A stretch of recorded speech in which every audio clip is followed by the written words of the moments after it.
In a relief for Anil Ambani, the Delhi High Court has stayed the IBC proceedings against the industrialist on the loans which were taken by him on a personal guarantee from the State Bank of India to secure funds for RCom and RITL.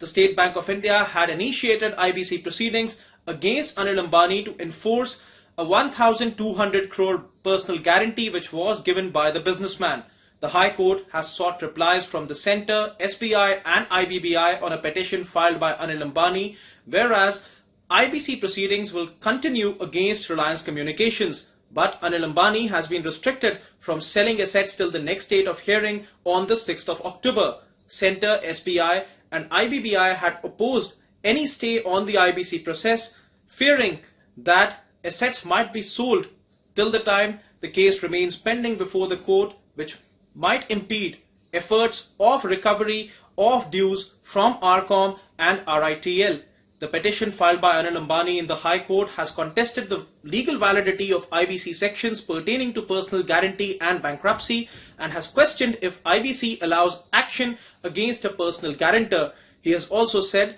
that enforcement of personal guarantee cannot take place parallelly to the resolution of Reliance Communications, a question which was also raised some time back before the top court when the AGR case was being heard, when the court had questioned that can AGR liabilities be wound up under the guise of selling spectrum under IBC, in which the court had made it extremely clear that the spectrum allocated to telecom companies may be cancelled if they refuse to pay AGR dues. The court had also ruled that DoT had not raised any AGR demands on spectrum allocated to bankrupt telecom companies like RCom. The Apex Court had pointed to spectrum trading guidelines and observed that AGR dues cannot be wiped out and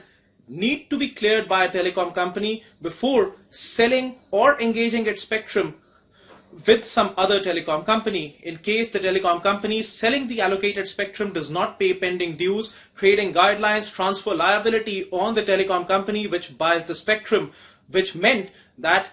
the court had raised questions over the use of spectrum allocated to RCom by Reliance Jio, and the top court had questioned whether Reliance Jio can be made liable to pay RCom's AGR dues for earning money using its spectrum. The court had also expressed amazement in the fall in the value of RCom from 35,000 crores to 10,000 crores in nearly 2 years. The court had asked the DoT to provide an year-by-year breakup of the money owed by RCom to the government, whereas the resolution professional was asked to reply on the sudden fall in the telecom company's value. And since the top court verdict is reserved on the status of telecom companies under bankruptcy, it remains to be seen what the top court will analyze with respect to the fate of telecom companies under bankruptcy. The court had analyzed in detail whether telecom companies are faking bankruptcy in order to avoid paying AGR dues and other dues, and the case before the High Court, of course, remains connected to the proceedings which took place before the top court, in which the verdict is eagerly awaited and is expected to come out soon.